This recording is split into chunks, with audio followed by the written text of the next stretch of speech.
Bonjour à tous les passionnés de cinéma, je suis enchantée de vous retrouver sur ma chaîne CinéVibe, où je partage avec vous les dernières actualités sur les films à venir et ceux déjà sortis.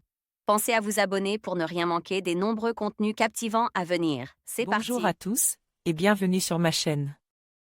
Aujourd'hui, je vais vous plonger dans l'univers fascinant de l'enquête corse.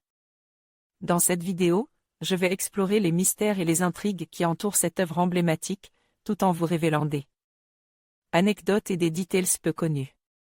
Que vous soyez déjà fan ou simplement curieux, je vous invite à me suivre dans cette aventure captivante à travers la Corse et ses secrets.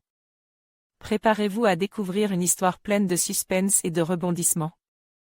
Gaumont Columbia Tristar Film, date de sortie, 6 octobre 2004. Site officiel. Une gentille moquerie à double sens.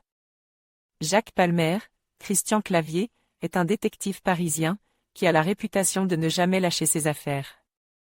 Alors qu'un obscur notaire de province lui donne pour but de retrouver un certain ange Léonie, Jean Reno, il accepte de se rendre en Corse, dans le village de celui-ci.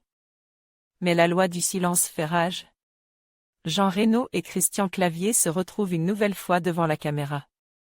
Cette fois-ci, ce n'est plus Jean-Marie Poire qui est aux commandes, mais Alain Berberian, l'acide de la peur, paparazzi, et du même coup le rythme s'assagit. D'autant que le lieu semble se prêter au calme et à la langueur. En Corse, il est impensable de rater une sieste, ou de rouler vite sur les routes de montagne.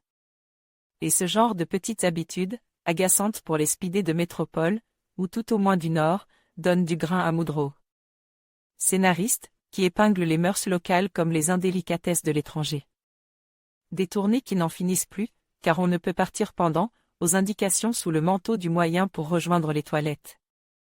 Car ici on n'aime pas les questions, tout est sujet à gentille raillerie. Et les flics, garde et police oblige, ne sont pas en reste, frisant régulièrement le ridicule hiérarchique. Pour une fois, on a plaisir à retrouver un Christian Clavier assagi, qui en devient touchant et séducteur. Et Jean Reno force l'admiration, en appuyant point trop un accent fort à propos. Tous deux sont ici très à l'aise, dans cette comédie adaptée d'une bande dessinée de Pétillon, qui exagérait à peine le trait, pour mieux faire sourire que rire aux éclats. Olivier Bachelard envoyait un message au rédacteur. En conclusion, l'enquête sur la Corse révélait des enjeux complexes qui mêlent histoire, culture et actualité. Les témoignages recueillis et les analyses menées mettent en lumière les défis auxquels l'île est confrontée, tout en soulignant la richesse de son patrimoine. Il est essentiel de continuer à explorer ces questions pour mieux comprendre la dynamique corse et son impact sur la société. Merci de nous avoir accompagnés dans cette exploration.